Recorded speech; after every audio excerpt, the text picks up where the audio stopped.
ఓం నమో శ్రీ లక్ష్మీ వెంకటేశ్వరాయ శ్రీ మహాగణాధిపతయే నమ. కరారవిందేన పదారవిందం ముఖారవిందే వినివేశయంతం వటస్య పత్రస్య పుటే శయానం బాలం ముకుందం మనసా స్మరామి. ప్రేక్షకుల నమస్కారాలు తెలియజేస్తూ మనం ఈ వారం రాశి ఫలాలు తెలుసుకుందాం. తప్పనిసరిగా 21 డిసెంబర్ నుండి డిసెంబర్ 27 వరకు ఉన్న గ్రహాల యొక్క పరిస్థితులను అనుసరించి రాశి ఫలాలు తెలుసుకుందాం.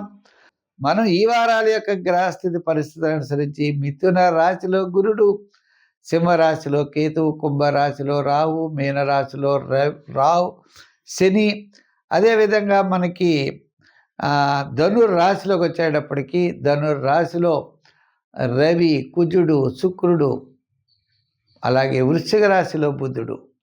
ఈ విధమైనటువంటి గ్రహాల యొక్క పరిస్థితులను అనుసరించి మన రాశి ఫలాలు తెలుసుకుందాం. ముందుగా మేషరాశి వారికి ఎలా ఉన్నది, మరి ఏ విధమైన పరిహారాలు చేయాలో మనం తెలుసుకుందాం. కన్యారాశి. ఈ కన్యారాశి వారికి విషయానికి వచ్చినట్లయితే ఈ వారం చాలా యోగదాయకంగా ఉన్నది. రవి, బుధ, కుజ గ్రహాలు, శుక్రుడు కూడా 3వ స్థానంలో ఉన్నాడు. ద్వితీయ స్థానంలో ఉన్నటువంటి శుక్రుడు యోగంగా ఉంటాడు, అంటే బుధుడు. తృతీయంలో ఉన్న ఈ గ్రహాలు అనుకూలంగా ఉంటాయి. మీ కాలిక్యులేషన్ చాలా అనుకూలంగా ఉంది. మీ ఆత్మస్థైర్యం ఉంటుంది. బంధుమిత్రుల యొక్క సహాయ సహకారాలు లభిస్తారు. స్థిరాస్తి డెవలప్మెంట్స్ ఉన్నాయి.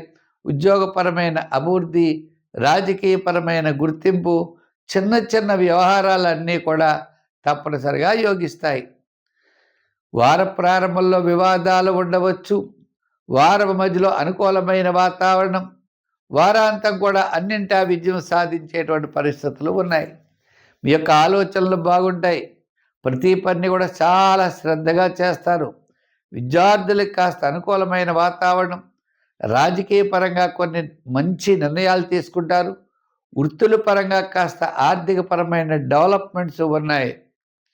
ఈ వృత్తుల్లో కూడా న్యాయవాదులు అవ్వచ్చు, వైద్యులు అవ్వచ్చు, చేతి వృత్తి వారు, చిన్న చిన్న వృత్తులు చేసేవారు, చేనేత వృత్తులు చేసేవారు, కార్మికులకు, వీరందరికీ కూడా ఈ వారం చాలా ప్రోత్సాహకరంగా ఉన్నది. ఇంకా వ్యాపారాత్మకంగా అంటారా, వ్యాపారాత్మకంగా న్యాయవాద, మరి వస్త్ర, అపర, ధాన్య, జనరల్, కిరాణా, మెడికల్, ఫ్యాన్సీ మొదలుగా కలిగిన వారందరికీ కూడా వారపు మధ్యలో చాలా అనుకూలంగా ఉన్నది. వారాంతం కూడా చాలా ప్రోత్సాహకరంగా కనపడుతోంది. ఏదైనప్పటికీ కూడా ఈ వారం ఈ రాశి వారికి అనుకూలమైన వారంగా చెప్పబడినది. దీర్ఘకాలిక ప్రయోజనాన్ని ఇచ్చేటువంటి వివాహము, ఉద్యోగము, వ్యాపారము వాటిల్లో కాస్త ఆలస్యం అవ్వచ్చు. కానీ జనరల్ విషయాలు మాత్రం ఈ వారం చాలా అనుకూలంగా ఉన్నది. సంఖ్యల్లో 5, రంగుల్లో గ్రీన్ ఎక్కువగా వాడండి. ఆరాధన అంటారా, అమ్మవారి యొక్క ఆరాధన చేయండి.